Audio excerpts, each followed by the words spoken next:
When Derek and his crew first saw Marcus Steele, a black pilot running a small charter business out of a rural airstrip, they saw an easy mark, a man they could intimidate, use, and discard. He was alone, outnumbered, and flying the kind of plane they needed for their smuggling runs. To them, he was just another civilian who would fold under pressure. What they didn't see was the soldier beneath the surface, a former Air Force pilot with combat scars and nerves forged under enemy fire. When they hijacked his plane and left him for dead, they thought the job was done. But Marcus wasn't the kind of man to stay down. By the time he came back for what was his, Derek and his men would learn the hard way that they had picked the wrong pilot to cross. Before we go any further, comment where in the world you are watching from, and make sure to subscribe. Marcus Steele ran his hand across the smooth surface of the Cessna Citation's wing, feeling the cool metal beneath his fingertips. The early morning sun cut through the thin haze over the regional airstrip,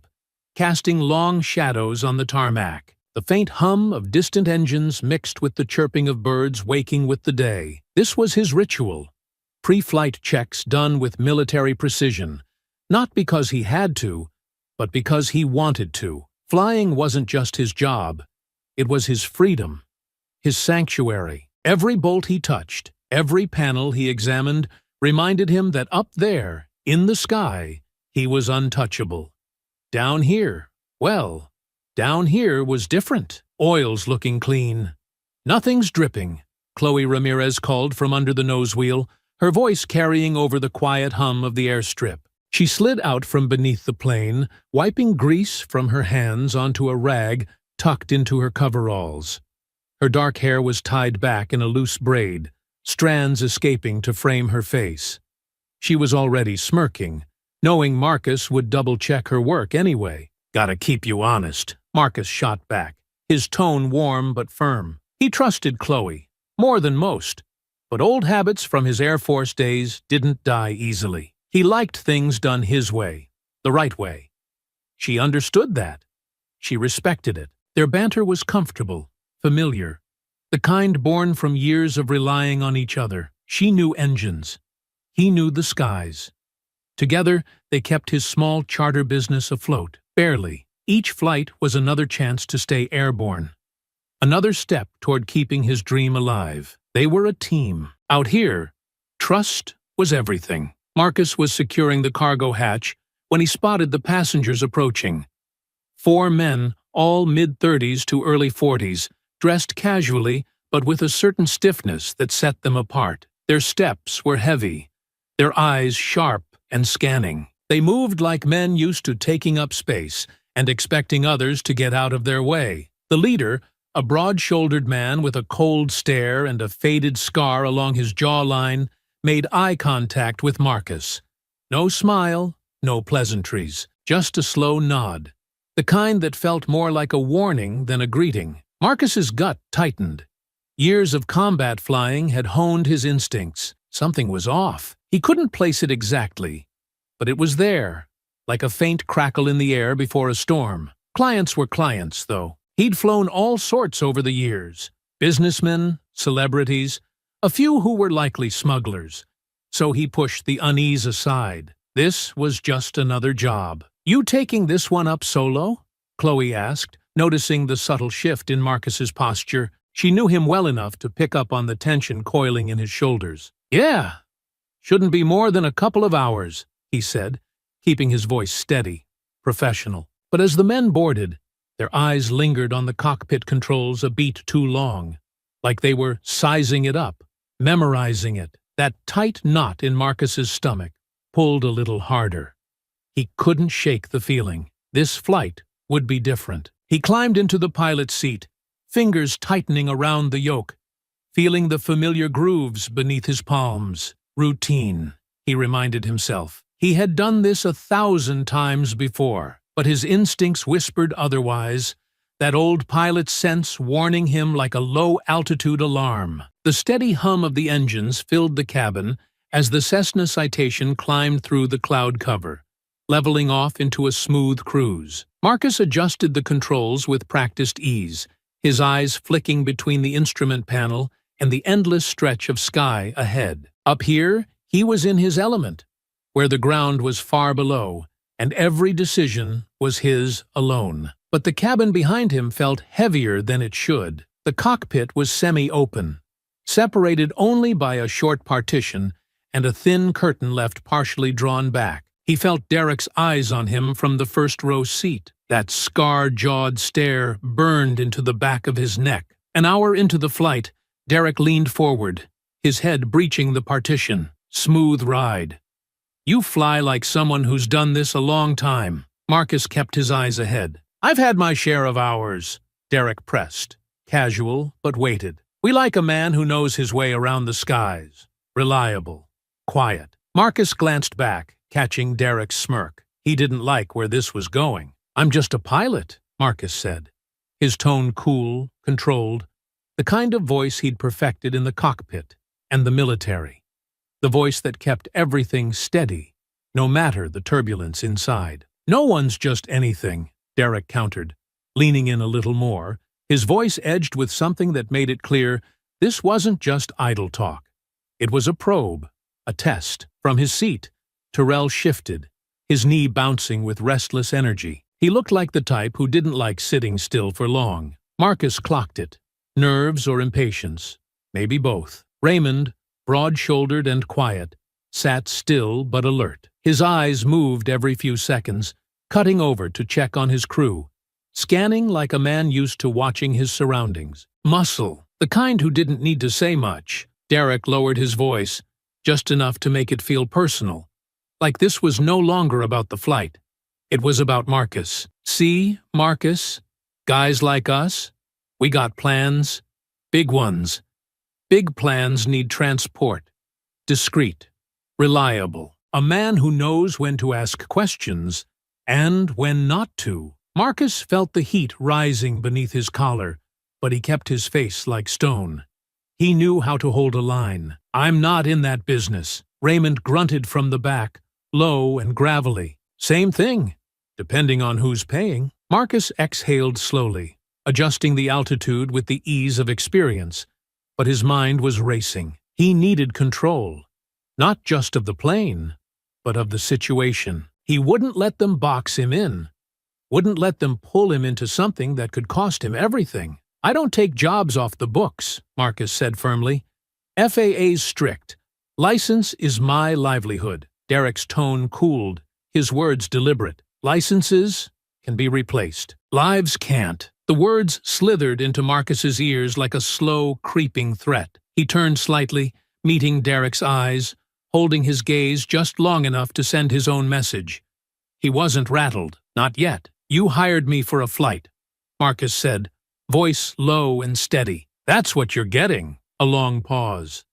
The air felt thin, like the oxygen wasn't quite reaching. Then Derek leaned back, wearing a shallow grin that didn't touch his eyes. Relax. We're just talking. Friendly conversation. But there was nothing friendly about the way Tyrell cracked his knuckles, the sharp pops punctuating the silence, or the way Raymond's hand rested just a little too close to his waist, like he wanted Marcus to see it. Marcus faced forward again, his heart beating harder against his ribs. He ran the numbers in his head. Nearest airstrip? Emergency landing options? How far would these men go? The sky stretched wide ahead, but inside that plane, it felt like the walls were closing in. He had a feeling this flight was only just beginning. The hum of the engines held steady, but Marcus Steele could sense the cabin behind him shifting. Something had changed. The quiet tension had curdled into something sharper, something ready to break. He didn't need to turn around to know that the men were moving differently. Chairs scraped softly against the floor. A footstep here. A hand brushing against a wall there. It was subtle, but unmistakable, like the faint crackle before a storm. They were positioning themselves, not in a hurry, but with the kind of quiet precision that only came from experience. Marcus tightened his grip on the yoke, his knuckles whitening slightly. His mind raced ahead, calculating. He was trained for emergencies, fire, engine failure, turbulence. But this was different. This was human. This was a slow, hostile takeover, playing out 30,000 feet in the air, where his margin for error was razor thin. Then, Derek made his move. Marcus felt the presence behind him before he saw it. An instinct honed from years of flying combat missions where even the smallest shift in the air could mean life or death. Derek was standing now.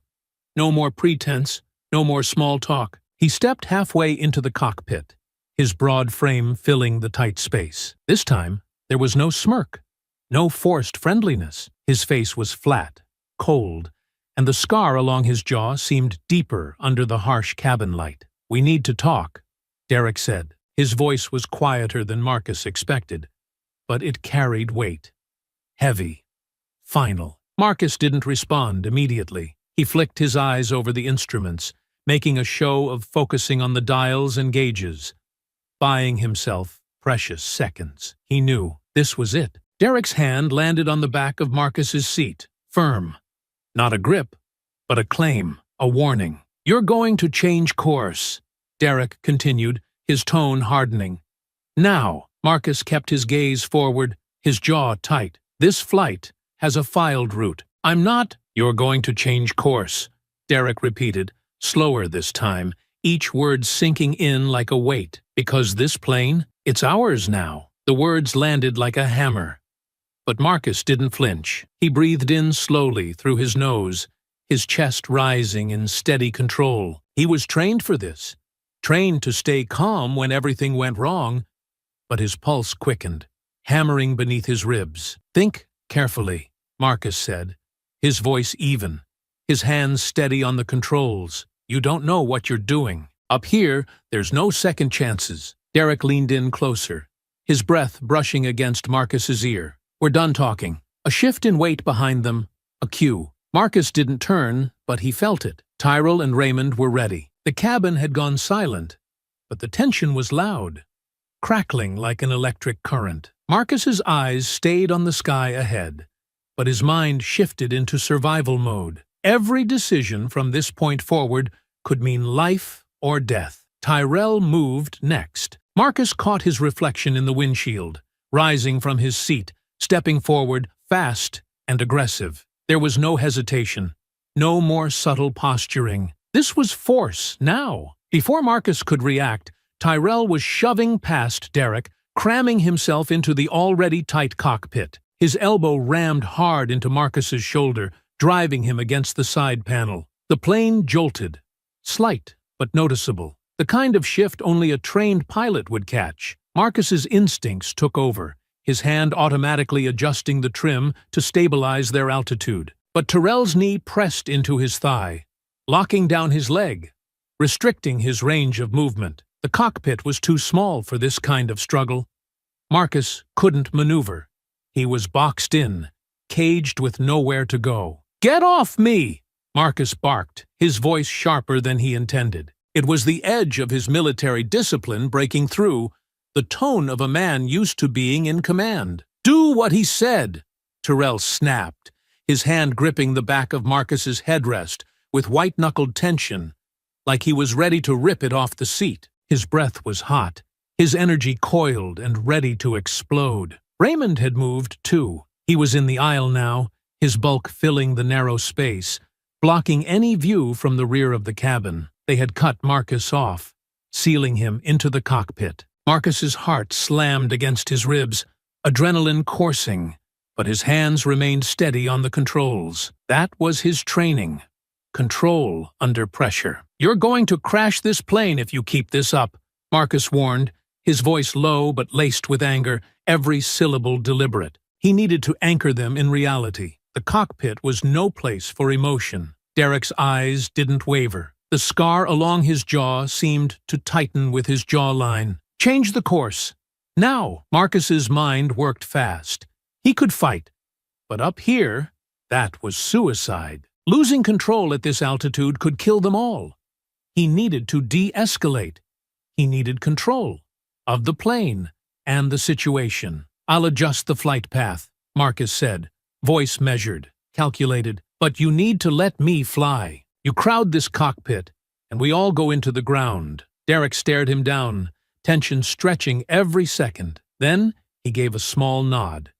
Barely perceptible, but enough, a signal. Tyrell hesitated, his jaw tight, but he followed the cue.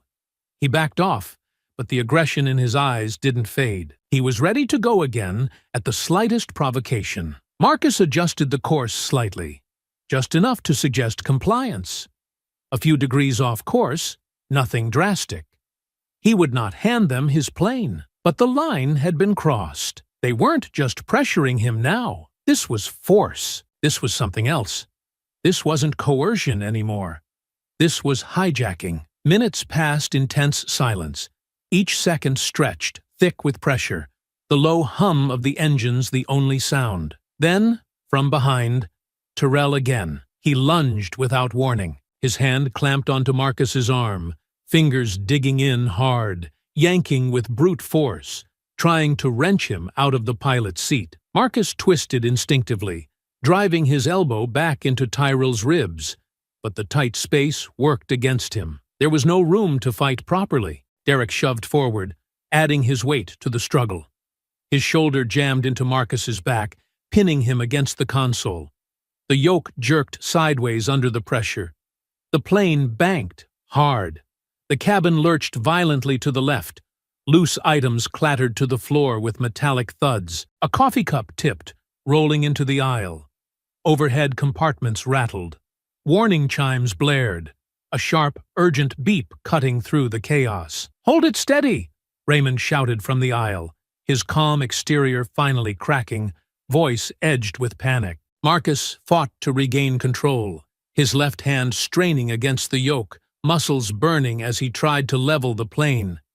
His right arm was still grappling with Tyrell's grip, fending off the man's strength. He planted his feet firmly against the cockpit floor, bracing his body, pushing back with every ounce of his strength. His breath was short, heart pounding like a drum against his chest. He couldn't let go. Not even for a second. For a brief second, he thought he might win. He felt Tyrell's grip slipping, his own leverage improving. But then, Derek moved again. A blur of motion. Derek's arm looped around Marcus's throat, forearm tightening like a steel bar, locking him in a chokehold. "Enough!" Derek roared, his voice shaking the confined cockpit. Marcus's throat constricted, his air supply cut short. His vision blurred, dots dancing at the edges of his sight. But his hand, his pilot's hand, slammed against the stabilizer trim with precision born of instinct. The plane leveled. Barely. The violent banking eased. The engines held steady. The chimes faded, though the threat still lingered in every inch of pressurized air. Finally, Derek released him. Just enough to let him breathe. Marcus gasped, air searing his lungs. His neck ached, his body trembling with adrenaline, but his grip stayed firm on the controls. The plane was stable, but he had lost more than his breath. He had lost control, but only for a moment. The weight of that fact settled heavy in his chest. Though his grip on the yoke remained firm, his throat ached from Derek's chokehold. Every breath a reminder of just how close he had come to blacking out. His body screamed for rest, but his mind was sharper than ever. Instincts from years in the Air Force firing on all cylinders. Derek leaned in close, his breath hot against Marcus's ear, his voice a low, guttural growl. "You fly where we tell you, or we all die." The words were not a threat. They were a promise. Marcus coughed, his airway still raw, but he gave a small nod. It was all they needed to see. Let them think they had won. Let them believe they had broken him. Rage simmered beneath his calm exterior, but he buried it deep. Anger was dangerous up here. It clouded judgment. He couldn't afford that. Not with lives on the line, including his own. The engines droned on, their familiar hum usually a source of comfort. Now, it was a background noise to a different kind of battle. They had the numbers. But Marcus Steele still had his mind. Derek had stepped back into the cabin, but his presence loomed large over the cockpit, a shadow that refused to recede. He didn't bother returning to his seat like the others. Instead, he stood near the thin curtain separating the cockpit from the passenger area, his arms folded across his chest, his sharp eyes flicking between Marcus and his crew. He was watching for weakness, waiting for it. Tyrell sat just behind Derek, still breathing hard from their struggle in the cockpit. His knee bounced again, that restless energy returning in full force. But it was different now. Sharper, more dangerous. It wasn't just impatience. It was a fuse, waiting for the next spark. Marcus knew men like him, hot-blooded, quick to ignite, quick to pull a trigger. Further back, Raymond remained seated, but his stillness was deceptive. His eyes scanned every corner of the cabin, his calm masking something more dangerous. Calculation. He was the one to worry about. Tyrell was the fire. But Raymond was the mind, the planner. He'd be the one pulling strings when it mattered most. The cabin had transformed into their battlefield. Every movement was a maneuver. Every glance, a signal. Marcus knew he was outnumbered, but he wasn't out yet. He adjusted the heading slightly, the motion smooth, controlled, just enough to show he was cooperating. At least, that's what he wanted them to believe, but his mind was already ahead. He needed to get this plane down before they forced his hand, before they made him take them somewhere worse, somewhere remote, where there'd be no air traffic, no witnesses, just him and a gun to his head. He could see it, clear as day. The thought was cold, but it was real. He couldn't let it come to that. "We're coming up on some turbulence," Marcus said, his voice even, professional. A pilot's voice. It was a lie, but a necessary one. Turbulence was the perfect excuse. It could justify sudden changes, rough maneuvers, anything. It gave him room to work. Derek's eyes narrowed, suspicion flashing across his face. "You trying something?" Marcus didn't look away from the horizon. "You want this plane in one piece, don't you? We drop into rough air like this, and I lose control. We all go down." Derek's gaze flicked to Raymond, who gave a slow, deliberate nod. It was enough. "Fine," Derek said, his tone edged with warning. "But no funny business." Marcus nodded, making a subtle adjustment to their descent. It looked like turbulence avoidance. But it was anything but. He was lining up with an emergency airstrip he remembered from his Air Force days. A rough, forgotten patch of runway tucked into a remote valley. It wasn't on any commercial maps, but Marcus knew it. It had saved his life once. Maybe it would again. Minutes stretched into eternity. Marcus eased back the throttle, making their descent feel gradual, natural. His heart pounded, but his hands stayed steady. The strip came into view. Hidden, narrow, but there. "What is this?" Tyrell's voice cut through the tension like a knife, clearing the turbulence. Marcus said smoothly, his knuckles white on the yoke. "Safer, at lower altitude." Derek wasn't convinced. His eyes narrowed, suspicion tightening his features as he stepped into the cockpit again, his body filling the narrow space. His hand drifted near his waist.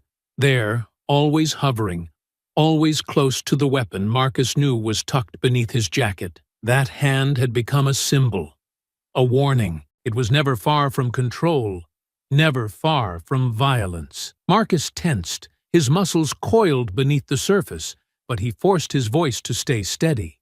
He had to sound like the professional, like the pilot who had everything under control. "You want this plane, right?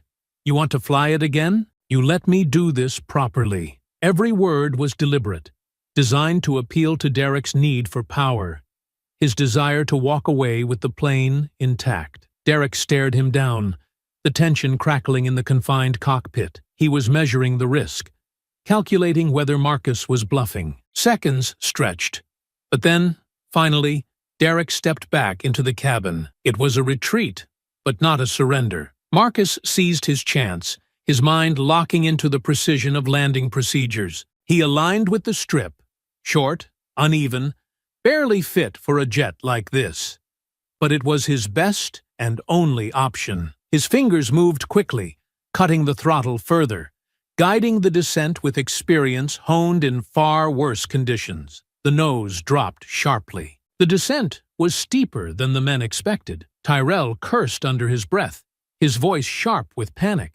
He wasn't used to feeling helpless. "What the hell are you doing?" Derek's voice snapped through the cabin, colder now, but laced with that edge of fear no one liked to admit. "Landing!" Marcus shot back, his tone clipped but controlled. "Unless you'd rather crash." There was no room for argument. This was survival now. The wheels slammed into the uneven ground, too hard. The jarring impact rattled through the fuselage, the entire plane jolting violently. Marcus gritted his teeth, holding firm. The tires skidded, bouncing once before catching traction. Gravel and debris spat from beneath them as the engines roared in reverse thrust. The plane skidded forward, the tree line rushing toward them. Closer, too close. Marcus kept his grip, every muscle focused, until finally they stopped. The nose just short of the trees. Silence followed. For a brief moment, nothing but the ticking of the cooling engines filled the cabin. Then Tyrell shot to his feet, his face flushed with rage, his voice breaking. "You think we're stupid? Where the hell are we?" His knuckles whitened against the seat back, veins rising along his forearm. Marcus raised his hands slowly, palms open, non-threatening. "I saved your damn lives. This is an emergency strip. You wanted to take this plane somewhere. It's still in one piece because of me." His voice was calm but firm, asserting his value without defiance. Derek stepped forward, slower, controlled. He didn't erupt like Tyrell. He was colder, deadlier. His eyes swept the clearing, jagged hills, dense forest, no roads, no help, just isolation, perfect for them. Marcus realized his mistake too late. He had thought that grounding the plane would give him control, that putting them on solid ground would level the playing field. Up in the air, the risk of a crash had been his leverage. Down here, he believed he could stall them, maybe even find an opening to regain the upper hand. But now, as the engines wound down and the trees loomed around them, he saw the truth with crystal clarity. All he had done was hand Derek exactly what he needed: privacy. Derek's lips curled into a slow, deliberate smile. It wasn't the smirk of a man who had won a hand. It was the smile of someone who had taken the whole game. "You're right," he said, voice low and satisfied. "You did save it. And now it's ours." Marcus barely had time to react before Tyrell's hand clamped onto his collar, the grip rough and unrelenting. He yanked Marcus from the pilot's seat with the kind of force that came from pent-up rage. Marcus twisted, trying to resist. But Raymond was already moving in, silent, methodical, strong. His hands locked onto Marcus's arm with a precision that made it clear this wasn't the first time he'd restrained someone. Together, they dragged him down the narrow aisle, his boots scraping against the floor as he strained to plant his feet. Rows of empty seats blurred past him, each step a struggle, but he was outmatched. They hauled him down the steps onto the gravel strip below. The air was crisp and cool, carrying the faint scent of pine and damp earth. But Marcus barely noticed. His chest heaved from the exertion, his muscles tense and ready for whatever came next. He stumbled as Tyrell gave him another hard shove, his boots grinding into the gravel. Derek followed close behind, his calm composure making it all worse. He wasn't angry. He wasn't hurried. He stood at the base of the stairs like a man inspecting his new property. "You did good," Derek said, his eyes drifting back to the plane, taking in the sleek lines and sturdy frame like it was his prize. "But we don't need you anymore." Marcus tensed, bracing himself. He expected to feel the cold press of a gun barrel against his ribs, or the sharp flash of a knife across his side. He prepared for pain, for the inevitable violence. But Derek wasn't in any rush. He didn't need to be. He had the plane. He had the power. Instead, he raised a hand and gestured toward the woods, the dark, dense forest stretching beyond the clearing. "Walk." Marcus met his gaze, refusing to show fear. His jaw tightened, his eyes hard. "You leave me out here. I'll find you. I'll take it back." Derek's smile stayed fixed, amused, as though he had already calculated the odds. "We'll see." Tyrell didn't wait.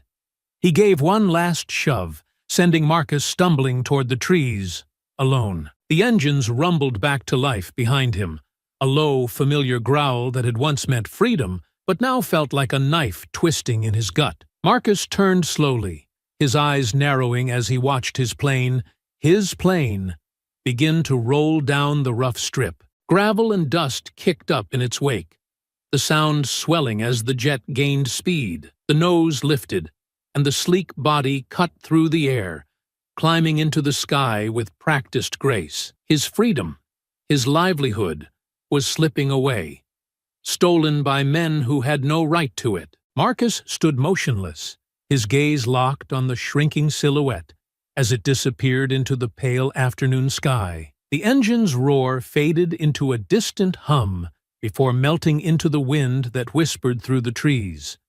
Then came the silence, a suffocating kind of quiet that pressed in from all sides. His chest rose and fell with slow, measured breaths. His jaw tightened, teeth grinding together. But he resisted the impulse to yell or curse into the empty clearing. He had learned a long time ago that panic was a luxury men like him couldn't afford. Back in the Air Force, during those long deployments in hostile zones, they had a name for this moment: the snap. The instant when everything you thought was under control is torn from you, leaving you bare, vulnerable. What mattered wasn't the fall.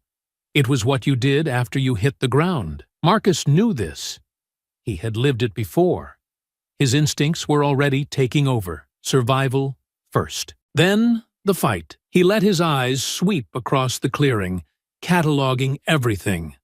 The dense forest pressed in around the rough landing strip, its branches clawing at the sky. The ground beneath him was uneven, scattered with jagged stones and fallen branches. There were no roads, no tire tracks, no sign that anyone had been here in years. That made sense. Derek and his men had wanted privacy, isolation. They had found it.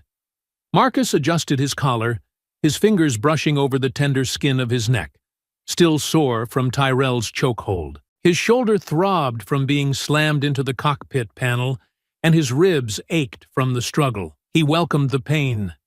It was proof he was still here, still in the fight. Derek had made one mistake. He'd left Marcus breathing. And Marcus Steele never quit. He started moving, his boots crunching over the uneven ground with each determined step.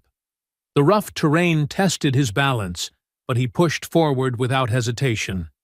He headed toward the tree line, ducking beneath low branches and forcing his way through thick underbrush. The cold air bit at his exposed skin, stinging his cheeks and stiffening his fingers, but he welcomed the discomfort. It kept him alert, reminded him he was still alive. He didn't slow down. He couldn't. He needed distance from the strip. Derek might have been satisfied leaving him in the forest, but Marcus knew better. Men like Derek didn't trust loose ends. He could already imagine the plane circling back, Tyrell eager to put a bullet in him.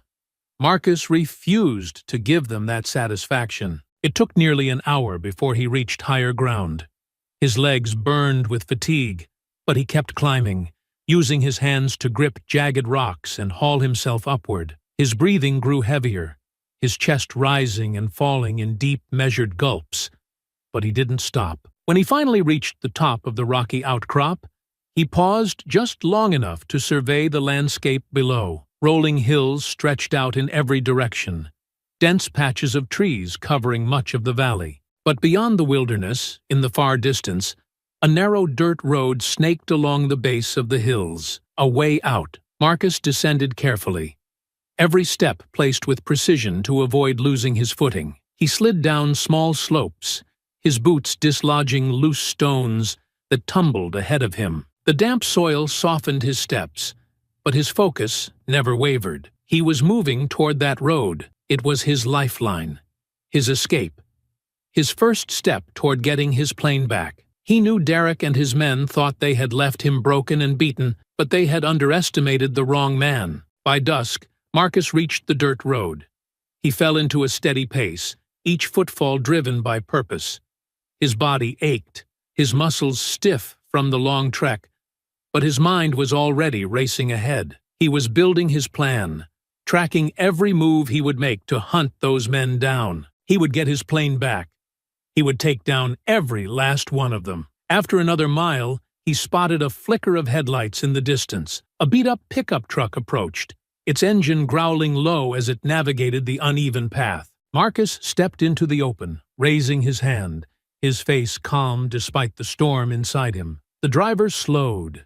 An older man, face weathered, eyes cautious as they swept over Marcus. "You all right, son?" the man asked, concern laced in his voice. Marcus forced a small smile, hiding the fire burning beneath his exterior. "Had a bit of an accident. Need a ride back toward town.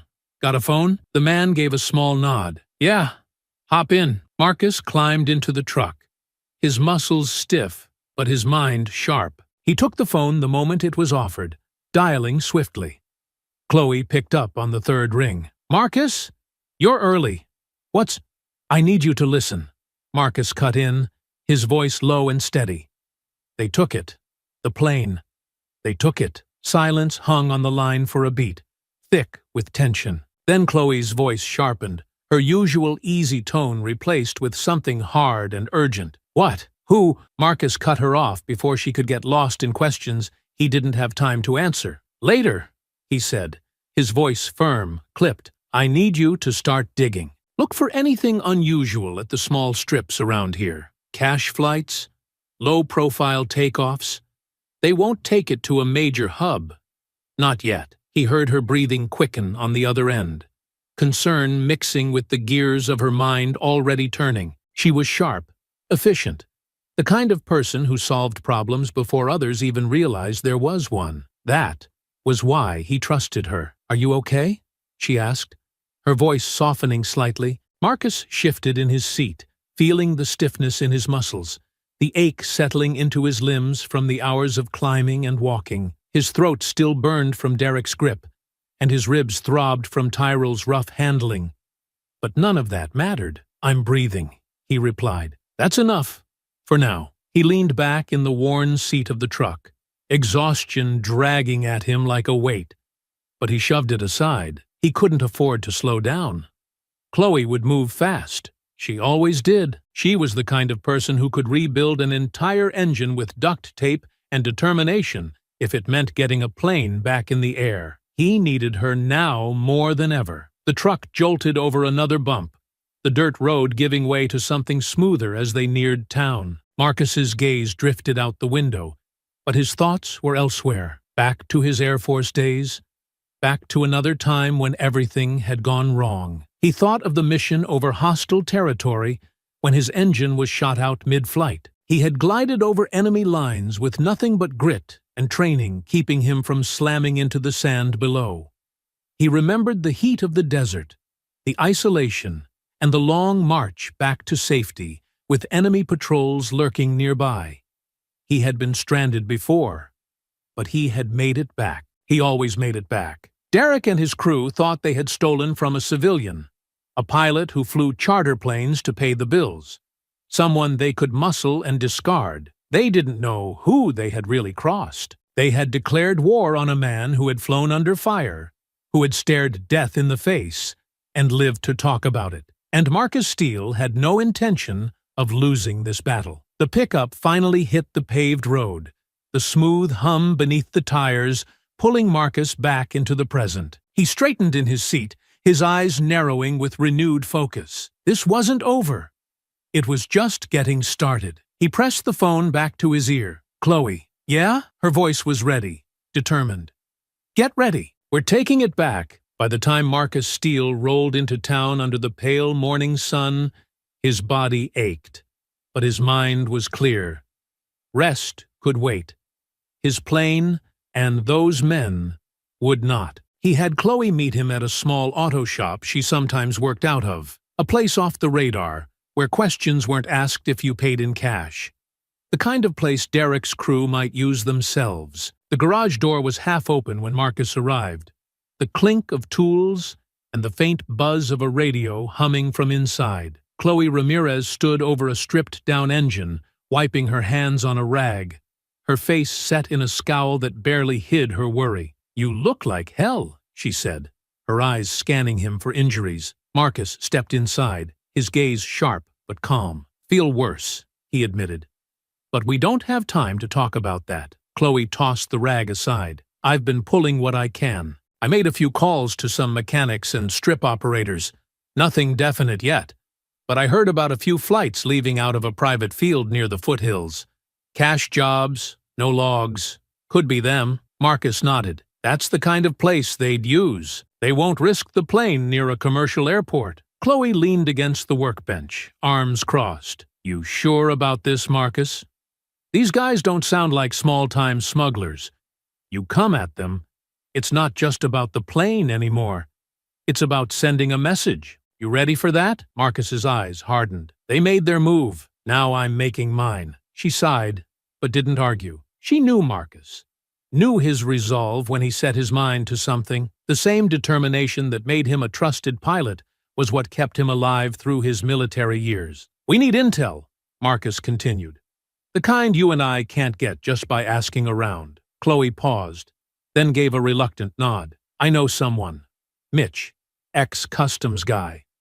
He keeps tabs on off-the-books flights, favors for cash. He won't talk easy, though." Marcus remembered Mitch, a hard-drinking veteran who had been forced out of his position after a smuggling bust went wrong. He was useful, but unpredictable. Marcus didn't like depending on men like him, but this wasn't about preference. It was about necessity. "Set it up," Marcus said, "today." A few hours later, Marcus and Chloe found Mitch nursing a cup of coffee at a roadside diner, his wrinkled face half hidden beneath a cap. His eyes darted around the room even when he wasn't speaking, a man who had seen too much and trusted too little. "Mitch," Marcus greeted, sliding into the booth across from him. Chloe sat beside Marcus, her arms folded. Mitch squinted. "Steel. Heard you went clean after the service. Guess that didn't last." Marcus didn't rise to the bait. "I need information. Quick." "A citation jet. Flown off a remote strip yesterday. No manifest. Likely dirty cargo. You know anything?" Mitch scratched his cheek, pretending to think. But Marcus could see the calculation behind his eyes. He wasn't weighing his memory. He was weighing the price. "Information costs," Mitch said finally. Marcus leaned in. "And loyalty costs more. I'm not buying silence, I'm buying results." Mitch's eyes lingered on him, then shifted to Chloe, who stared him down with the same steel in her gaze. He grunted. "There's been talk. A plane like that, new face moving product across the state line. Quick hops, no attention. Sounds like your bird." Marcus's chest tightened. "Where? Last I heard? South Ridge Airstrip. Old mining site. Private. Used to be dust runners moving contraband. Now it's something bigger. Security's tight. Not the kind you bribe. They shoot first." Chloe's jaw clenched. "They moving the plane soon?" Mitch shrugged. "Could be today. Tomorrow. They don't let things sit long. That plane's their prize now." Marcus's fists tightened under the table. He had expected this, but hearing it confirmed turned the knife. His plane, his freedom, was being used as a tool for criminals. He slid a few bills across the table.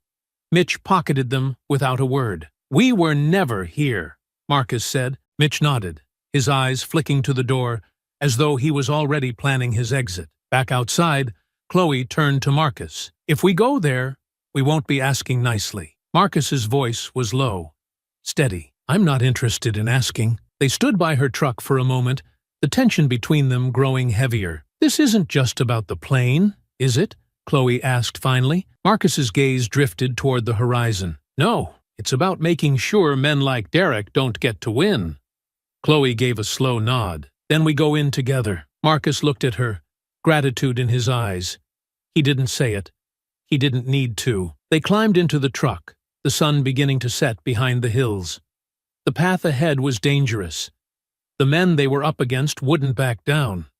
But Marcus had flown through worse storms, and this time he wasn't coming alone. The truck rattled over the uneven back road as dusk settled over the hills. Chloe Ramirez gripped the wheel, her eyes locked on the winding path ahead. Marcus Steele sat beside her, silent, his gaze fixed on the horizon. They had the location now, South Ridge Airstrip. That was where Derek and his crew were holding his plane. But knowing was only half the battle. The other half was getting it back, and Marcus was beginning to feel the weight of that reality. "You're too quiet," Chloe said finally, her voice cutting through the hum of the engine. "I know that look. What's going on in your head?" Marcus shifted in his seat, arms crossed, jaw tight. He debated brushing her off with something light, but he knew better. Chloe saw through that. She always had. "I'm thinking about what happens when we get there," he admitted. "This isn't some handshake deal gone wrong. These men, Derek, they're not going to let us walk in and fly the plane out. They'll fight." "And you're ready for that?" Chloe replied. It wasn't a question. Marcus exhaled slowly. "I am. But that's the problem. I know exactly what I'm capable of when the fight starts." He paused, his voice lowering. "I haven't had to be that man in a long time. The man I was over there, during deployments." He didn't hesitate. He did what had to be done. "And when you come home, they tell you to turn that off. Be normal.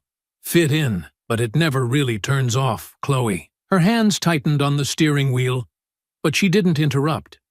She knew he needed to say this. "I don't want to lose control," Marcus continued. "But if it's between me and them, I know how far I'll go. I just don't know if I'll be able to come back from it this time." Silence filled the cabin for a few moments, broken only by the crunch of gravel under the tires. Then Chloe spoke, her voice softer but firm. "You think I don't get it? I've seen what that kind of anger can do. My brother, he had it. Came back from his third tour, and he wasn't the same. Got into fights. Drinking. Couldn't find his way back. We lost him, Marcus. But you're not him. You're here. You're thinking about this before it happens. That's the difference." Marcus turned to her, her words hitting harder than he expected. He had known about her brother, but they had never talked about it like this. The pain in her eyes was still fresh, even after all these years. "I'm not letting you go through that again," Marcus said quietly. She glanced at him, her eyes narrowing. "Good, because I'm not letting you get yourself killed either. We do this together. Or not at all. You don't run off and play hero." Marcus gave a small nod, the tension in his chest easing slightly. He trusted Chloe with his life. He always had. But this was different. This wasn't just about getting his plane back. It was about making sure he didn't lose himself in the process. The truck crested a ridge, revealing the faint outline of South Ridge Airstrip in the valley below. It was still several miles off, but the sight of it made Marcus's pulse quicken. His plane was down there. So were the men who had stolen it. Chloe slowed the truck, pulling off onto a narrow dirt path obscured by brush. She killed the engine, and they sat there for a moment, surveying the landscape. "We can't just walk in," she said. "They'll see us coming from a mile away." "I know," Marcus said. His mind was already running through the possibilities. "We need to watch, see their patterns, find out how many guards they've got, when they switch shifts, where the weak spots are." Chloe nodded, but there was a hint of unease in her eyes. "And when we do? What's the plan, Marcus? Are we taking the plane and running? Or are we handling them?" Marcus's gaze darkened. He wanted his plane back, but more than that, he wanted Derek to pay. He wanted Tyrell to feel that same helplessness he had forced onto Marcus in the cockpit. He wanted to break the grip these men had on his life, permanently. But Chloe's question hung in the air. How far was he willing to go? "We get the plane," Marcus said finally. "If they stand down, they walk away. If they don't," he let the words hang. But the meaning was clear. Chloe studied him, her expression unreadable for a moment. Then she reached across and squeezed his hand. "Just remember, you're not alone in this. I'm here. You don't have to carry it all yourself." Marcus squeezed her hand back, grateful for her strength. It grounded him, reminded him of who he was before the uniform, before the anger. Together, they stepped out of the truck and moved toward the ridge, their eyes on the distant airstrip. The storm was coming, but Marcus Steele would face it.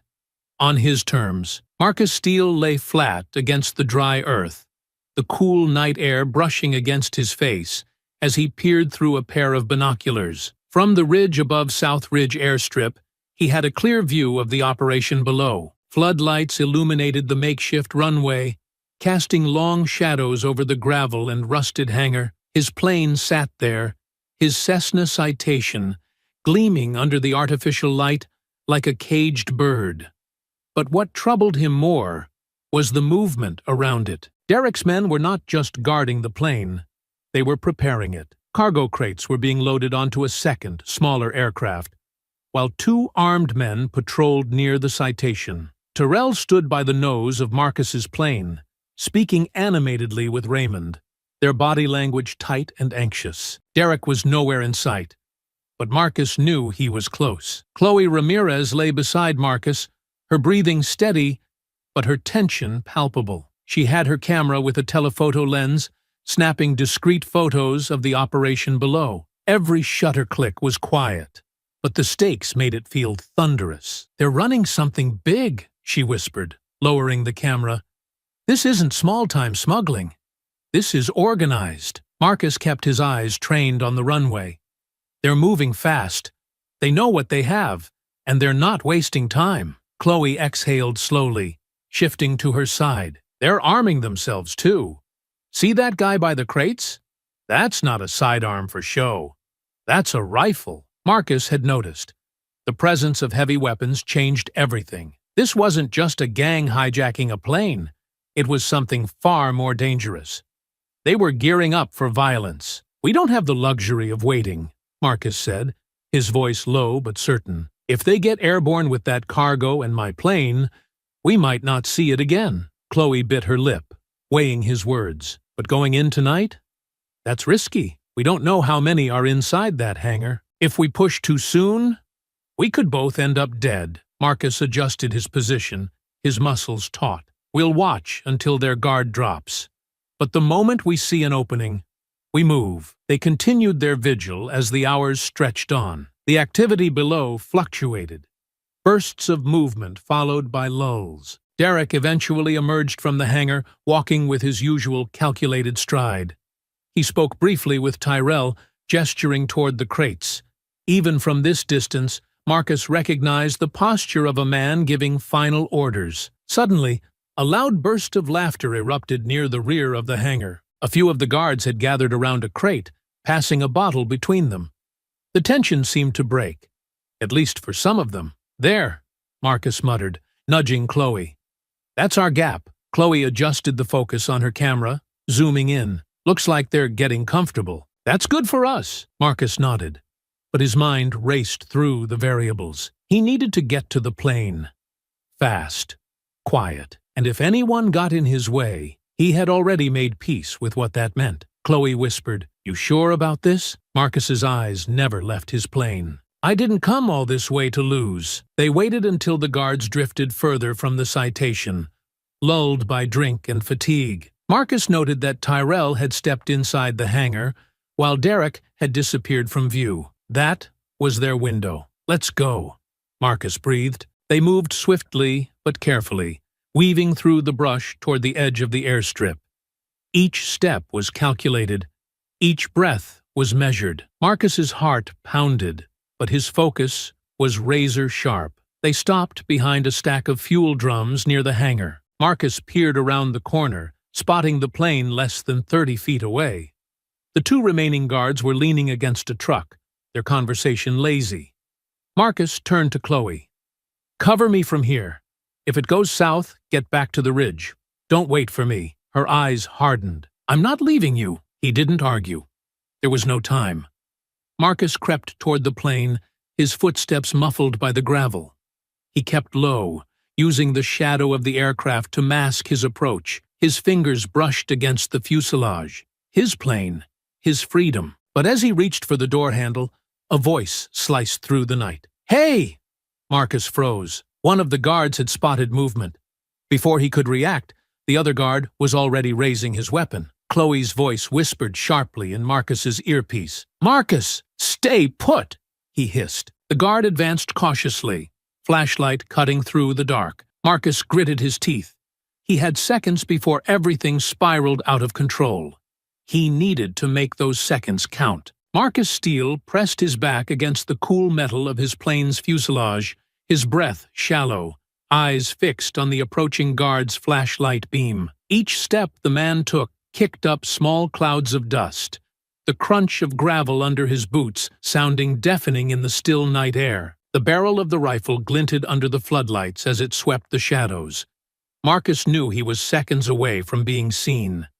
He slid carefully along the plane's side, keeping low. A few more inches, and he reached the rear landing gear. He lowered himself flat to the ground, pressed against the wheel assembly, and held his breath. The guard's beam passed over the side of the aircraft, but missed the narrow space beneath it. "Anything?" the other guard called from a few yards away. "Nah. Thought I saw something. Probably a coyote. Or you're seeing things. Lay off the whiskey, man." The tension in Marcus's chest released slightly, as the guard cursed under his breath and turned back toward the truck. He lingered a moment longer before retreating fully. Marcus stayed still for another minute, long enough to be sure, before inching back toward the cover of the fuel drums where Chloe was hidden. Her eyes were wide with concern as he crouched beside her. "That was close," she whispered. "Too close," Marcus muttered. "We pull back." They slipped away into the dark, climbing the ridge in silence until they reached the truck. Only when they were inside, doors closed and engine off, did Marcus allow himself a full breath. "We won't get another clean shot like that," Chloe said, gripping the steering wheel. "They'll tighten up after tonight." Marcus nodded slowly, his mind already moving forward. "We need a new approach. We're not sneaking in. We're walking in." Chloe frowned. "What are you thinking?" Marcus leaned back, his eyes narrowing. "I'm going to make contact. Pose as a buyer. They're moving product, right? That means they're looking for customers. We get inside their operation, we get closer to the plane." Chloe's expression hardened. "That's risky, Marcus. You get made, they won't hesitate." "They won't make me," Marcus said. "Not if we do it right." The next morning, Marcus made a call to Mitch, the former customs agent who had tipped them off about South Ridge. It took money, and more than a few promises, but by the end of the conversation, Marcus had a name and an introduction. The gang called themselves the Vance Group. Low profile, but dangerous. Drug running, arms smuggling, anything with profit and minimal traceability. They operated under the radar, moving cargo across state lines by air. Derek was more than muscle. He was their linchpin pilot, making the runs possible with skilled flying and ruthless control. "They vet buyers hard," Mitch warned over the phone. "Don't show weakness. Don't overplay your hand. If you flinch, they'll smell it." Marcus understood. He had faced harder men in uniform. By midday, Marcus stood in front of a warehouse office on the outskirts of town. It wasn't much, corrugated metal walls, a few trucks parked along the side, but there was power in its simplicity, the kind of place where bodies could disappear and no one would ask questions. He adjusted his stance, straightening his shoulders. He was no longer Marcus Steele, private pilot. Today, he was Marcus Hayes, an independent operator looking to run product across borders. No questions asked. A man in a dark jacket met him at the door. His eyes were cold and calculating. "You, Marcus?" "Hayes," Marcus corrected. "I'm here because I heard you work fast." The man studied him, then nodded toward the office. "Follow me." Inside, Marcus's pulse slowed, his mind slipping into the controlled clarity he had relied on in the military. He was in the enemy's space now. One wrong word, one nervous twitch, and it was over. Derek was not present, but Tyrell was. Marcus recognized him instantly, standing near the back, arms crossed. His face was etched with suspicion, and Marcus's appearance didn't go unnoticed. Their eyes met briefly, too briefly for Tyrell to place him, but Marcus knew the danger was real. If Tyrell pieced it together, he wouldn't leave that room alive. A different man, older and thinner, conducted the meeting. He asked questions, blunt, transactional. What cargo? What destinations? How soon? Marcus kept his answers crisp, but confident. He claimed to have contacts across the border, clients willing to pay for speed and silence. Terrell moved closer during the exchange, his eyes narrowing. "You look familiar," he said suddenly, his voice cutting through the room like a blade. Marcus met his gaze without flinching. "I get that a lot. I work around airfields." Faces blurred together. Tyrell's eyes lingered. "Yeah? What field?" Marcus rattled off an airport name 2 states over, one he had flown out of during his Air Force years. His tone was so casual, so certain, that it planted just enough doubt. Tyrell seemed to weigh it before giving a faint grunt and stepping back. The tension in the room eased, but Marcus knew it was far from over. The meeting concluded with an agreement. An introductory run in 2 days. Marcus would transport a small load as proof of competence. After that, bigger jobs, the kind Derek's crew valued. Marcus left the office with a handshake, but his mind was already racing. He had secured his way into their network, but he had also placed himself in their crosshairs. Terrell would not let his suspicion fade.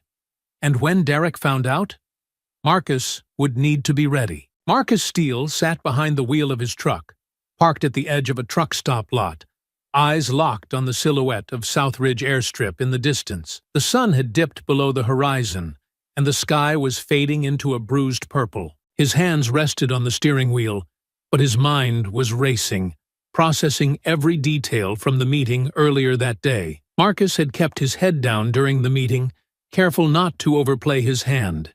He had stayed in his role, Marcus Hayes, the smuggler looking for quick flights. But when the conversation shifted toward the shipment, his blood had run cold.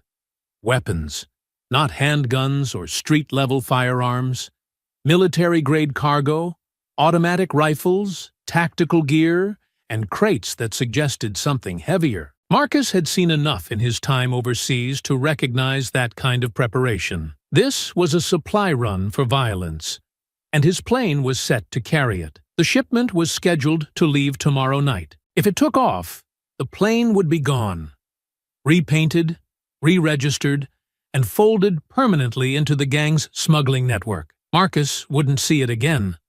Worse, he knew what would happen if those weapons hit the streets. He had seen the aftermath before.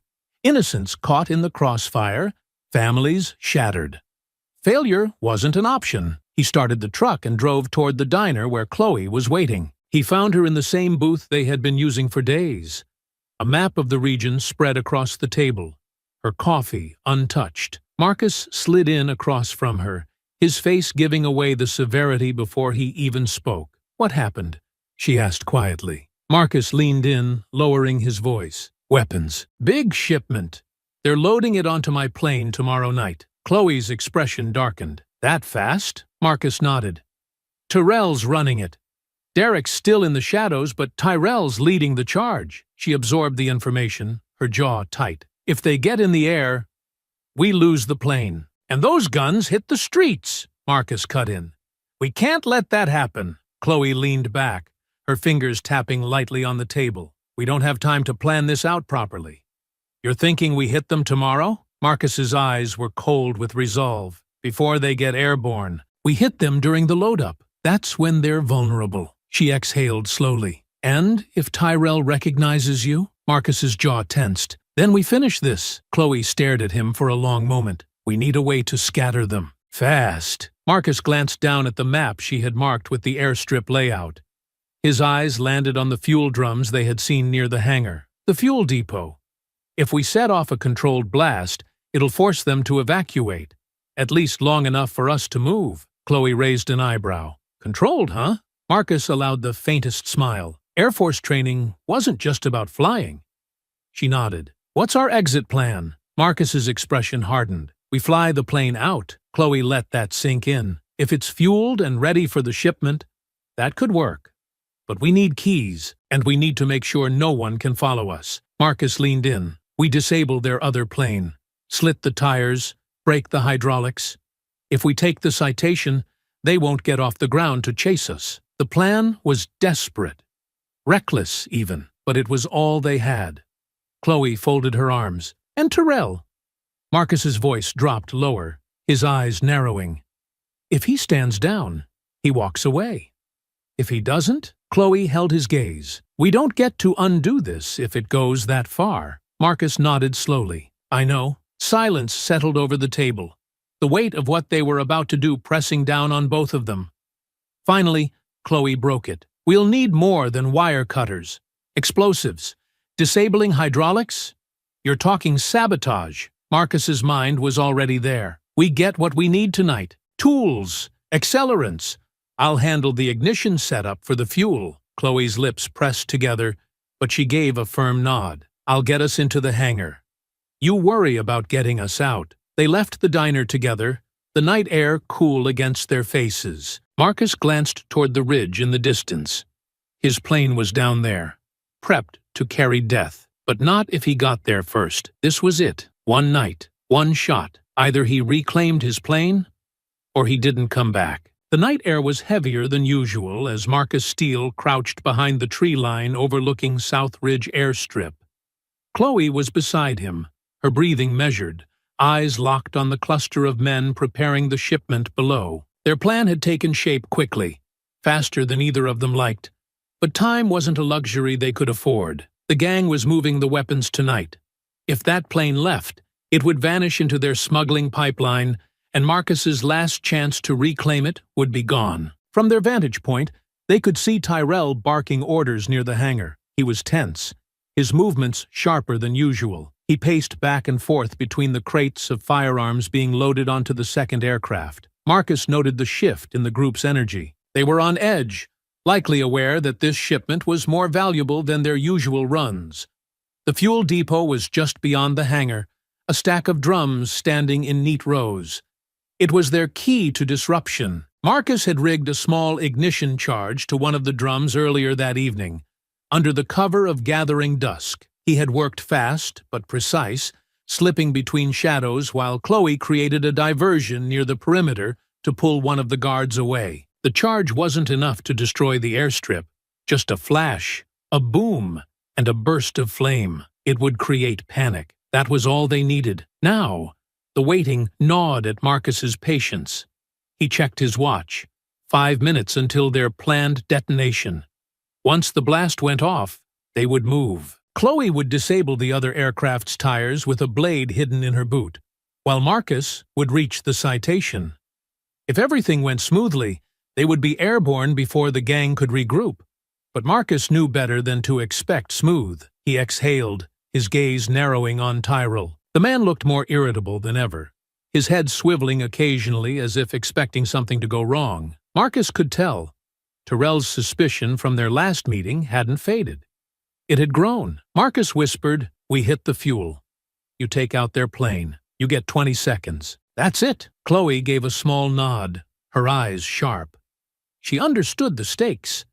They had rehearsed it in whispers all afternoon. Any longer, and they would both be caught in the inevitable gunfire. Marcus pressed the small remote detonator into his palm, his thumb hovering over the button. He counted silently. 3, 2, 1. He pressed it. The explosion was louder than he expected. A sharp crack echoed through the valley, followed by a fireball that leapt into the night sky. Heat waves distorted the air, and the shadows of men scurried in panic. Shouts erupted from the hangar. Weapons were drawn, but no one knew where to aim. Tyrell spun, his voice cutting through the confusion, but his orders were lost in the chaos. Marcus seized the moment. "Go!" he hissed. He and Chloe moved as one, splitting in opposite directions. Marcus sprinted toward the citation, keeping low, using the flickering flames to mask his approach. The scent of burning fuel filled his lungs, but adrenaline drowned out the discomfort. He reached the plane's door and grabbed the handle. Locked, of course. He grit his teeth. He had expected this. His eyes flicked back to the crowd near the hangar. Tyrell was barking commands, his face twisted with fury. Raymond was nearby, rallying 2 others toward the flames. But it was Derek's sudden appearance that froze Marcus in place. Derek hadn't been seen for days, but now he was here, walking with a predator's calmness. His eyes swept over the airstrip, assessing the situation. And then, as if pulled by instinct, his gaze drifted toward the citation. Marcus ducked behind the plane's wing, cursing under his breath. Derek was too sharp. He saw patterns others missed. He would know this wasn't an accident. Marcus scanned for Chloe. She was crouched near the other aircraft, slashing its tires with swift precision. But Derek was already moving in her direction. Marcus made a choice. He stepped out from behind the wing, his voice cutting through the night. "Derek!" The name halted the older man in his tracks. Tyrell snapped his head toward the voice, his eyes narrowing as recognition dawned. "You," Tyrell growled. Marcus raised his hands slowly, his heart racing, but his face unreadable. He had their attention, exactly what he wanted. Derek approached, his expression calm but deadly. "Steele," he greeted with quiet menace. "Didn't think we'd see you again." Marcus took a step forward, his stance strong. "You took my plane. I came to take it back." Tyrell's hand drifted toward his waistband. Marcus saw the tension in his fingers, the hunger to finish what he had started days before. Derek, however, raised a hand, stopping him. "Not yet." Marcus didn't break eye contact. He was buying Chloe time. That was all he needed. "You made a mistake, Steele," Derek said softly. "You should have stayed gone." Marcus's pulse thudded in his ears, but his voice stayed steady. "Or maybe you made a mistake thinking I'd let you keep what's mine." The standoff stretched, seconds feeling like hours. Then, from the corner of his eye, Marcus saw Chloe slipping into position near the rear of the Citation. That was his cue. "Let's finish this," Marcus said. Derek's eyes flickered, calculating. And then everything snapped. Tyrell drew his weapon. Marcus moved. Tyrell's hand snapped to his waistband, fingers curling around the grip of his pistol. Marcus Steele lunged forward before the weapon cleared the holster, driving his shoulder into Tyrell's chest with the force of years spent in military drills. The air burst from Tyrell's lungs in a guttural gasp as he stumbled backward, his hand loosening for a brief second. But that second was all Marcus needed. He seized Tyrell's wrist and twisted it sharply, forcing the gun to clatter onto the gravel. Derek's voice cut through the confusion like a blade. "Stop him!" Marcus didn't wait. He drove his elbow into Tyrell's jaw, sending him sprawling onto the ground before darting toward the Citation's door. His chest heaved, adrenaline surging through every vein. He could hear the shouts behind him. Derek barking orders, Raymond rallying the others. Footsteps pounded on the gravel as more men scrambled from the hangar, drawn by the explosion, and now the fight. Marcus gripped the plane's door handle and yanked, but it was still locked. His heart hammered in his ears as he scanned the underbelly of the aircraft. Chloe had slipped around the other side. He caught a brief flash of her shadow as she worked furiously to breach the maintenance hatch near the rear. Gunfire cracked behind him. A warning shot, close enough to kick up dust near his boots. "Don't move!" Derek's voice, low and commanding, cut through the night. Marcus turned slowly, raising his hands halfway, palms open. Derek stood 10 yards away, pistol steady in his grip. His face was calm, too calm, but his eyes burned with something deeper. Control. Power. The belief that this was still his field, his game. Tyrell was on his knees, blood trickling from his lip, his face twisted with rage. He reached for his gun, but Derek stopped him with a glance. "Not yet?" Derek said quietly. "Steele's smarter than that." Marcus's breath slowed as he evaluated his surroundings. Chloe was still hidden, but her absence was a thin thread. If they spotted her, everything collapsed. He needed to hold their attention. "You think this is over?" Marcus asked, his voice carrying more steadiness than he felt. "You're wrong." Derek tilted his head slightly, the faintest trace of amusement in his eyes. "You don't get it, Steele. It's already over. You lost the moment you let us take the plane." Marcus's lips pressed into a thin line. He took a careful step forward, reading every twitch in Derek's stance. "You're wrong about that, too. You stole metal and engines. But this plane, it's mine. Not because I own it, because I flew it, because I know every sound it makes, every quirk in its controls. You can fly it anywhere you want, but it'll never be yours." Tyrell spat onto the ground. Big talk from a man standing in the dirt with nothing. Marcus's gaze snapped to him. eyes cold. I had nothing before, and I survived. Derek's finger twitched near the trigger. He was losing patience. Marcus could see it. The desire to end this cleanly, to snuff out the problem and carry on with the shipment. Men like Derek hated loose ends. Behind them, the flicker of flames from the fuel drums painted the night in orange hues. The smell of gasoline still hung thick in the air. Marcus's mind raced. He needed a shift.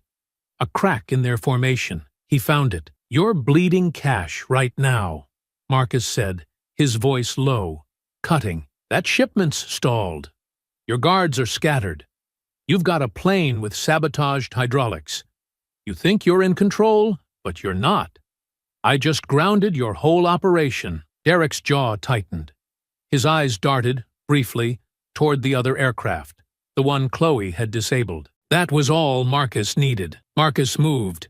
He dropped low, snatching up a fist-sized stone from the ground and hurled it toward Derek's face. It wasn't meant to hurt. It was meant to disrupt. Derek flinched, his aim wavering. In that instant, Marcus closed the distance. His hand clamped around Derek's wrist, forcing the gun aside. Derek was strong, stronger than Marcus expected. But Marcus fought like a man with nothing to lose. He drove his knee into Derek's ribs and twisted the gun hand until Derek's fingers gave out. The pistol hit the ground. Tyrell charged. Marcus saw him too late. The younger man tackled him, slamming him into the side of the plane. Pain shot through Marcus's shoulder, but he stayed on his feet. He threw an elbow into Tyrell's ribs. Once, twice, before breaking free. Derek was back up, breathing hard, his eyes murderous. Enough! Marcus braced himself, fists clenched. He was outnumbered. If they swarmed him, it was over. But before Derek could give the order, Chloe emerged from the other side of the plane, holding a wrench like a weapon. "I cut the fuel lines!" she shouted. "You fire a shot here, you'll all go up with us." Everyone froze. The weight of her words hung heavy in the air. Marcus saw Derek's mind turning, calculating risk, cost, consequence. For the first time, Marcus saw doubt creep into the man's eyes. "This plane's leaving with me," Marcus said, his voice firm. "Or none of us are leaving at all." Derek's jaw tightened. Tyrell seethed beside him, fists shaking. Then, slowly, Derek stepped back. "This isn't over, Steele," he said, his voice a low growl. "Not by a long shot." Marcus didn't blink. "We'll see." Chloe slipped into the cockpit, and Marcus followed. He didn't break eye contact with Derek until the door closed. The engines roared to life. The runway was clear. The men outside didn't dare shoot. As the plane lifted off, Marcus glanced down one last time. Derek stood in the firelight, still watching. But Marcus was free, and his plane was his again. For now, the vibration of the engines beneath Marcus Steele's hands was a familiar comfort. But there was no time to relish it. His knuckles were tight against the throttle as the Cessna Citation surged forward down the rough makeshift runway. The gravel surface was uneven, causing the plane to jolt with every bump. But Marcus held steady, eyes sharp, instincts from his military days guiding him through every second. Beside him, Chloe Ramirez sat in the co-pilot seat, scanning the gauges and switches. Her breathing was quick but controlled. She trusted Marcus, but they both knew the danger hadn't passed. The plane was moving, but they were far from safe. Through the cockpit windows, Marcus saw Derek and Tyrell rushing back toward the second aircraft. Even from a distance, Marcus could see Tyrell's rage as he slammed a hand on the fuselage, discovering what Chloe had done. Derek was already giving orders, pointing toward a black SUV parked near the hangar. Their aircraft was disabled, but they weren't giving up. They were preparing to follow by ground. "They're coming," Chloe muttered, her eyes flicking to the side mirror that gave a partial view of the strip behind them. Marcus kept his voice calm, though his chest burned with adrenaline. "Let them try. We're getting off this dirt patch." He eased back on the yoke, and the plane's nose lifted. The landing gear strained over the final stretch of uneven ground before the aircraft finally broke free, lifting into the cool night sky. Marcus exhaled through his nose, but he didn't relax. There was no room for that. "Gear up," he said. Chloe adjusted the controls, the soft hum of the wheels retracting into place beneath them. Marcus climbed fast, banking the plane sharply to the left to put distance between them and the airstrip. His eyes flicked to the fuel gauge, calculating their margin. The sabotaged lines had cost them. They had enough for this flight, but not for mistakes. Below, the SUV's headlights flared to life, tearing across the dirt road that snaked along the valley. Marcus knew where it led. There was a stretch of open highway parallel to his flight path. Derek was determined, and desperate men were dangerous. Chloe tapped the side window with her knuckle. "They're racing us, probably thinking we'll land nearby to refuel." Marcus's jaw tensed. He could almost feel Derek's anger from the cockpit. The man didn't just want the plane, he wanted retribution. Marcus had humiliated him, undermined his operation, and shattered his image of control. He wouldn't stop, but neither would Marcus. "We don't give them the chance," Marcus said. His voice was low, but there was an edge to it now. "We lead them out, farther than they want to go." He adjusted their heading, angling the plane toward the rocky canyons that carved through the region. Terrain only experienced pilots dared navigate. The winding valleys and sudden gusts were dangerous, but Marcus knew every turn. He had flown these skies during low-altitude drills in the Air Force. Derek? He was stuck on the ground. "They're not getting that plane back," Marcus muttered. "They're not getting anything." The plane dipped into the canyons, weaving through narrow gaps. Chloe gripped her seat, eyes wide but trusting. The aircraft skimmed close to the rock walls, Marcus's steady hands guiding it with precision. He was pushing the limits of the plane and himself, but he knew this was his advantage. Below, the SUV was falling behind. The rugged terrain slowed them down, and Marcus could see their headlights flickering as they struggled to keep pace along the narrow dirt paths. "They can't keep up," Chloe said, breathless. Marcus didn't answer. He was focused on the final stretch, an S-shaped pass notorious for its sudden crosswinds. It had been the site of more than one crash over the years, but to Marcus, it was a familiar challenge. He entered the pass, the plane dipping slightly as the wind slammed against it. Marcus compensated, adjusting the throttle and rudder with precision. The walls of the canyon seemed to close in, but he held his course. This was his sky. The SUV's headlights disappeared behind a bend, then reappeared briefly, fainter, slower. Marcus knew they were losing their nerve. The speed he was forcing them to maintain on treacherous roads was a risk they hadn't expected. And then it happened. Derek pushed too hard. Marcus watched from above as the SUV attempted to round a sharp corner at high speed. The tires caught loose gravel, and the vehicle skidded violently. For a moment, it teetered on the edge of the canyon wall, and then it tipped. The headlights spiraled downward, twisting, tumbling, until they vanished in a burst of sparks and a heavy crash. Chloe gasped, leaning closer to the window. "Marcus, they went over!" Marcus's eyes remained forward. His grip on the yoke tightened, but his face was unreadable. He had expected this, perhaps even counted on it. Men like Derek always pushed too far. They couldn't handle losing. He banked the plane into a slow climb, leaving the canyon below in darkness. Chloe exhaled softly. "Do we check?" Marcus's jaw twitched, but his voice was steady. "No, it's over." They flew in silence for several miles, the adrenaline slowly fading, replaced by exhaustion. Marcus kept his eyes on the horizon, but he felt the weight lifting from his chest.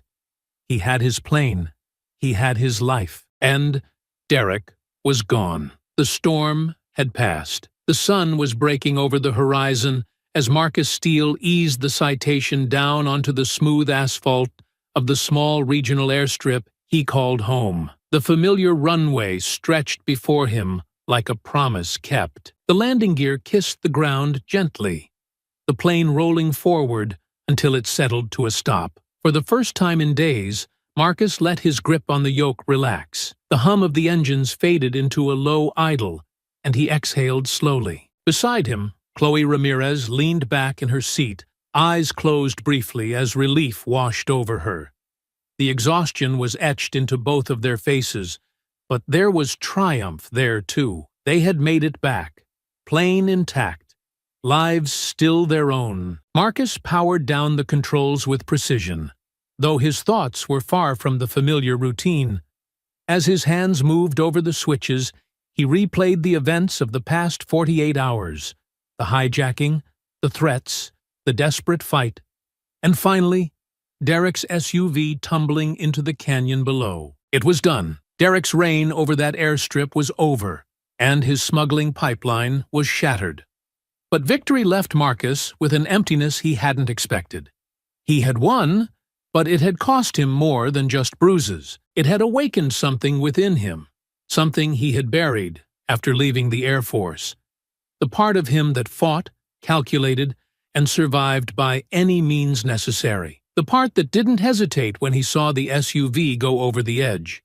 He had let Derek fall, and he didn't regret it. Chloe climbed down from the cockpit, stretching her stiff limbs, but her eyes stayed on Marcus.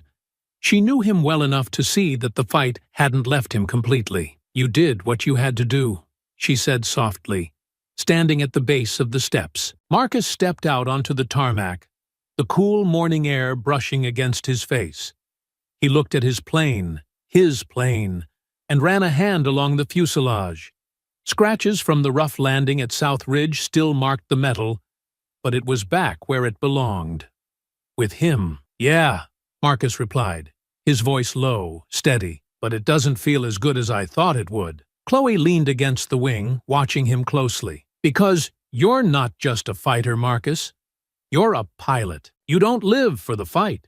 You live for this." She gestured to the plane, to the sky stretching beyond it. He followed her gaze, and for the first time in days, he felt it again, the freedom that had driven him into the cockpit all those years ago. Flying wasn't about escaping danger. It was about rising above it. Marcus crossed his arms, his gaze steady. "They'll come looking eventually. Maybe not Tyrell, if he even made it out, but someone will pick up the pieces. Operations like theirs don't die easy." Chloe shrugged. "Let them come. We'll be ready." Her confidence brought a small, genuine smile to Marcus's face. He knew she meant it. Whatever came next, they would face it together. She wasn't just his mechanic. She was his partner in every way that mattered. As they walked toward the hangar, Marcus's phone buzzed. He checked the screen. Mitch, the former customs agent who had given them the initial tip. Marcus stepped aside to take the call. "Steele." Mitch's voice came through, gravelly but tinged with curiosity. "Heard some noise about a shipment gone wrong out near South Ridge. Word is, somebody made sure it didn't leave the ground." Marcus's lips tightened. "People hear a lot of things." Mitch chuckled lightly. "Just thought you'd like to know. Law enforcement's sniffing around, but they're chasing shadows. No bodies, no plane, just wreckage, like it never happened." Marcus absorbed the information. Derek's fall would stay buried. For now, it was over, and no one would be coming with badges to his hangar. "Appreciate the update," Marcus said, then ended the call. He turned back to Chloe, who had already begun inspecting the plane's undercarriage, muttering about replacing some parts. Marcus watched her work, feeling the last of the tension drain from his body. They were back to what they did best: flying, fixing, and moving forward. Marcus placed his hand on the plane's nose, feeling the warmth of the rising sun spreading over the metal. This plane had nearly been taken from him. It had been more than just a machine. It had been his freedom, his identity. Taking it back hadn't just been about pride. It had been about reclaiming his life. Chloe wiped grease from her hands and stood up. "So, what now? You take a break? Or you book the next flight?" Marcus chuckled, the sound feeling more natural than it had in days. "Breaks aren't really my thing." She smiled knowingly. "Didn't think so." Marcus looked out at the open sky, clear and wide. He had survived the worst. He had fought back and won. But more than that, he had rediscovered his purpose. He wasn't just a pilot who had been wronged. He was a man who wouldn't let anyone take his future from him. He climbed back up the steps into the cockpit, the familiar feeling of belonging settling over him. Chloe followed, sliding into the co-pilot seat with a smirk. "Where to, Captain?" she asked playfully. Marcus flipped the switches, the engines humming back to life. Anywhere we want. The Citation taxied down the strip, and as the wheels lifted off the ground, Marcus felt it. The freedom, the control, and the certainty that whatever came next, he was ready. Up here, he was untouchable. Marcus Steele reclaimed his plane and his future. His fight wasn't just about metal and engines, it was about freedom. Wherever the skies lead next, Marcus will be there, flying free. I hope you enjoyed that story. Please share it with your friends and subscribe so that you do not miss out on the next one. In the meantime, I have handpicked 2 stories for you that I think you will enjoy. Have a great day.